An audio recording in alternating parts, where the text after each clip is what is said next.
दिन या यूं कहें कि 4 साल 3 महीने और 14 दिन से ज्यादा वक्त हो चुका है। रूस भले ही यूक्रेन के 20% जमीन पर कब्जा कर चुका हो, लेकिन अभी भी यूक्रेन अमेरिका और नेटो की सीधी और खुफिया मदद के जरिए रूस पर बेहद भीषण हमला कर रहा है। सेंट पीटर्सबर्ग के पास रूसी नौसैनिक बेस पर जिस तरह से यूक्रेन ने तूफानी ड्रोन हमला किया, उसने पुतिन के तन बदन में आग लगा दी है। दावा किया जा रहा है कि रूस ने एक साथ 236 आत्मघाती ड्रोन से यूक्रेन के अलग अलग इलाकों पर हमले किए हैं, जिसने यूक्रेन के इलाकों के चीथड़े उड़ाकर रख दिए। इधर पुतिन ने ऐलान कर दिया कि अब कोई समझौता यूक्रेन से नहीं होगा और जब तक सभी टारगेट रूस पूरे नहीं कर लेगा तब तक हमले नहीं रोकेगा। इधर ब्रिटेन के पीएम कीर स्टारमर ने बयान दिया कि रूस यूक्रेन के साथ साथ नेटो देशों पर सीधे हमला करने की बहुत बड़ी तैयारी कर रहा है। लेकिन हम शुरुआत करते हैं यूक्रेन पर अब तक के युद्ध के सबसे बड़े सीरियल ड्रोन हमले की खबर से, जिसने यूक्रेन को भारी नुकसान पहुंचाया है। चीख पड़े ज़ेलेंस्की, नहीं रुकेंगे पुतिन।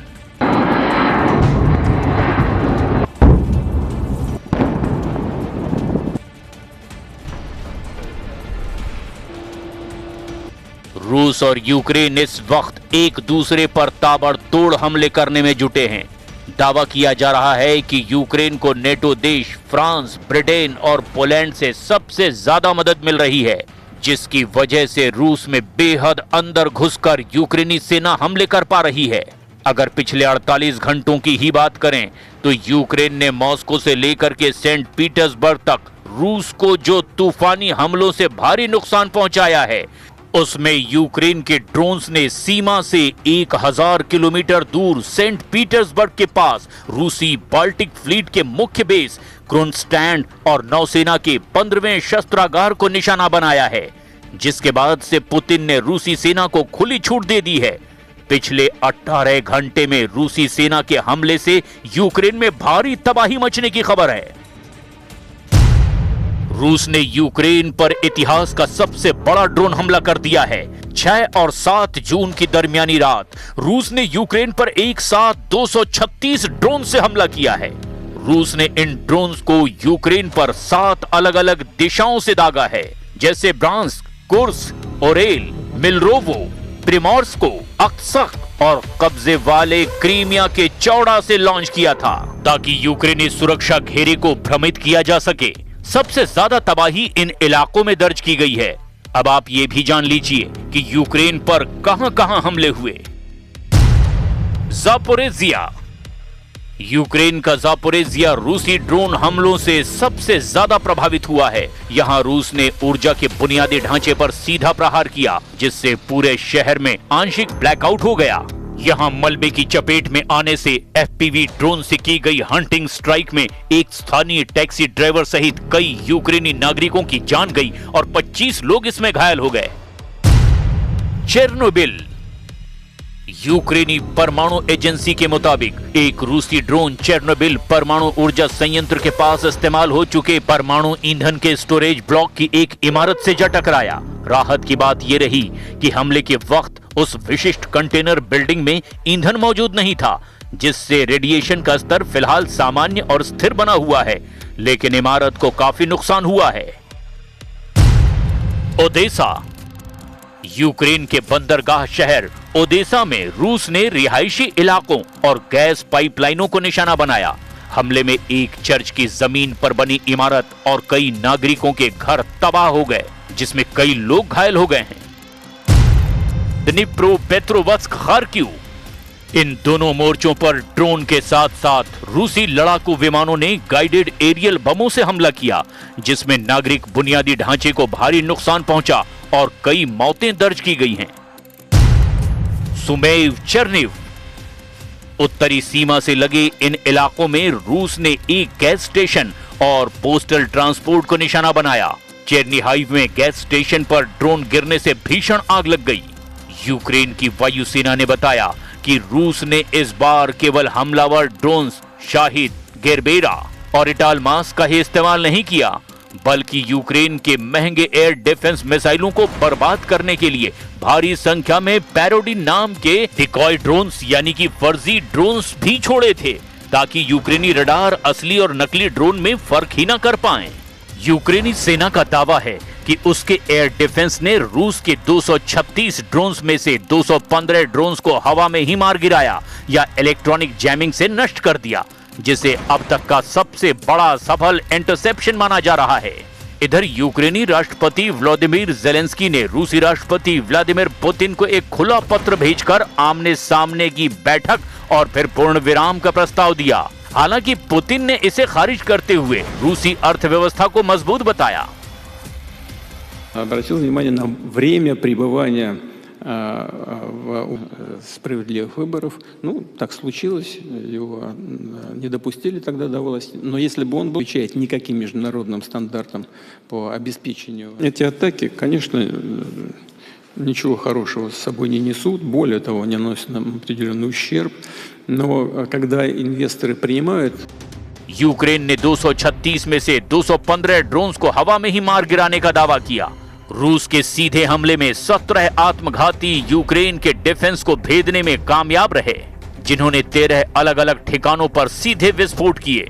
रूस के मार गिराए गए ड्रोन्स का जलता हुआ मलबा 9 अलग अलग रिहायशी और औद्योगिक इलाकों में गिरा, जिससे कई इमारतों में आग भी लग गई।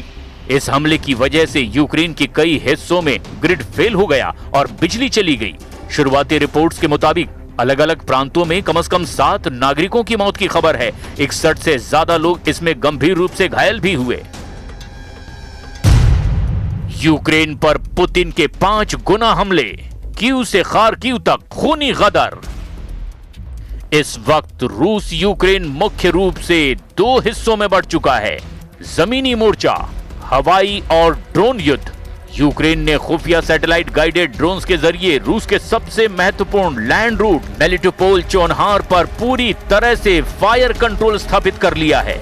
इसका मतलब है कि क्रीमिया में मौजूद रूसी सेना की रसद और हथियारों की सप्लाई लाइन अब यूक्रेनी तोपों की जद में है। खबर तो ये भी है कि खुफिया सैटेलाइट इमेजरी से पता चला है कि क्रीमिया के तट पर एक संदिग्ध रूसी पोत पर यूक्रेनी नौसैनिक ड्रोन्स ने हमला किया, जिसके बाद तुर्की कोस्ट गार्ड को रेस्क्यू के लिए आना पड़ा। जो ताज़ी रिपोर्ट अब आ रही है वो बेहद चौंकाने वाली है।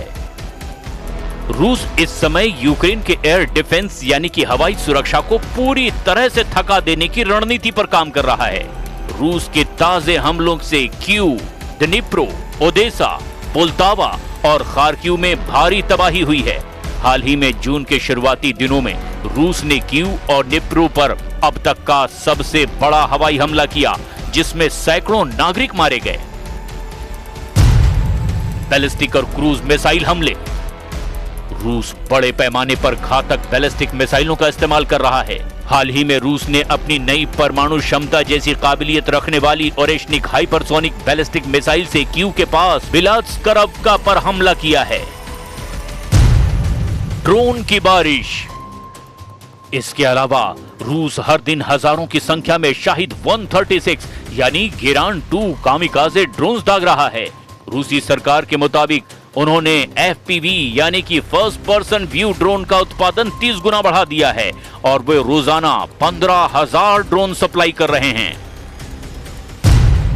Glide bomb. खार्किव और डॉनबास के अग्रिम मोर्चों पर रूसी लड़ाकू विमान भारी भरकम गाइडेड ग्लाइड बम गिरा रहे हैं, जो यूक्रेनी बंकरों को तबाह कर रहे हैं। यूक्रेनी सेना और कमांड पोस्ट को इससे सबसे ज्यादा नुकसान हुआ है।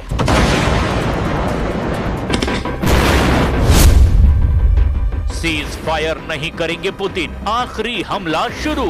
यूक्रेनी सेना ने पूर्वी रणनीतिक शहर पोक्रोवस्क पर भी बहुत बड़े रूसी हमले की सूचना दी है। यूक्रेनी सेना का दावा है कि रूस ने पोक्रोवस्क में लगभग 1,56,000 सैनिकों से हमला शुरू कर दिया है।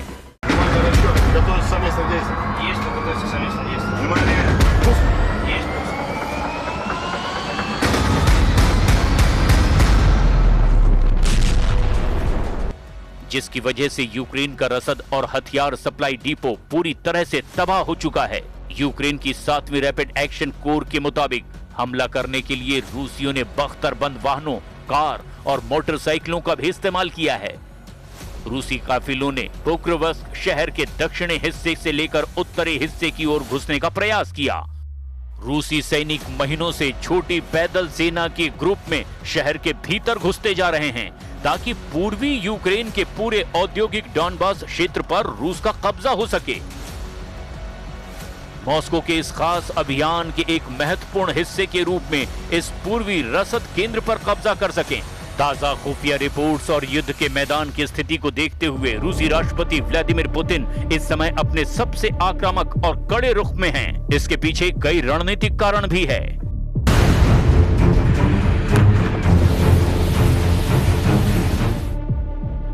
यूक्रेनी राष्ट्रपति ज़ेलेंस्की के द्वारा हाल ही में भेजे गए युद्ध विराम और बातचीत के प्रस्तावों को पुतिन ने पूरी तरह से खारिज कर दिया है।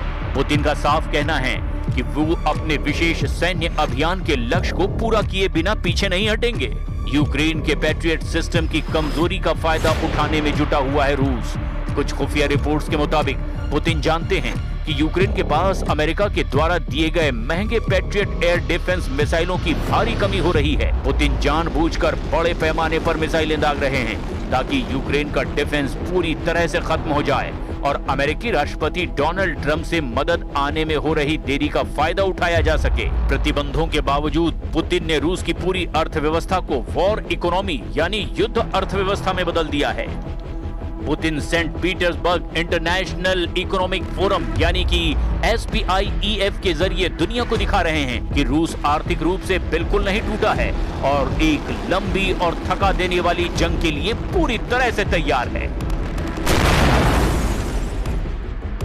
3 недели назад один из представителей наших бизнес-кругов мне позвонил и задал вопрос.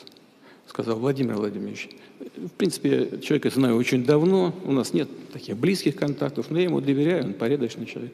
Позвонил и говорит: Владимир Владимирович, меня приглашают в Киев. Я говорю: ну... पुतिन ने हाल ही में डॉनबास को रूस का अविभाज्य हिस्सा बताया है और कहा है कि रूस इस पर पूरी तरह से कब्जा कर लेगा। पुतिन यूक्रेन को डॉनबास से अपनी सेनाओं को पीछे हटाने की मांग कर रहे हैं, वरना वो बारूदी हमलों के दम पर यूक्रेन के पूरे डॉनबास को छीन लेंगे। पुतिन ने दावा किया कि डॉनबास में रूसी सेना जीत रही है और पोक्रोवस्क मिन्रो हरात को घेर लिया गया है। रूस ने दावा किया कि उसकी सेनाओं ने इस साल यूक्रेन की लगभग 5000 वर्ग किलोमीटर जमीन पर अतिरिक्त कब्जा किया है। इधर रूस की अफ्रीकी सेना ने यूक्रेन के साथ साथ अमेरिका और यूरोप को भी हैरान कर दिया है। रूस ने अफ्रीकी देशों से भर्ती किए गए लड़ाकों को, जिन्हें अक्सर ब्लैक वॉर्नर्स कहा जाता है, उन्हें यूक्रेन की जंग में उतार दिया है। यूक्रेनी खुफिया एजेंसी यानी HUR और विदेश मंत्रालय के मुताबिक 2024 की गर्मियों से रूस ने अफ्रीकी भर्ती को मीट असॉल्ट यानी मानव लहर हमलों में भेजना शुरू किया था और अब रूस को इसका जबरदस्त फायदा मिल रहा है। इधर रूसी कमांडर ने दावा किया कि मॉस्को की सेनाएं ज़ापोरेज़िया के सबसे बड़े शहर से 15 किलोमीटर दूर पहुंच चुकी है। व्लादिमीर पुतिन ने अपनी सेना को दक्षिणी यूक्रेन के ज़ापोरेज़िया क्षेत्र पर पूरी तरह नियंत्रण हासिल करने के अभियान को जारी रखने का आदेश दिया है। कर्नल जनरल मिखाइल टेप्लिंस्की ने क्रेमलिन में शीर्ष सैन्य अधिकारियों के साथ एक टेलीविजन बैठक में रूसी राष्ट्रपति को बताया कि रूसी सेनाएं ज़ापोरेज़िया शहर के करीब पहुंच रही हैं। मॉस्को यूक्रेन के विशाल ज़ापोरेज़िया प्रांत के लगभग 75% हिस्से पर नियंत्रण रखता है, जो उन 4 प्रांतों में से एक है जिन्हें पुतिन ने 2022 में अपने कब्जे में लिया था।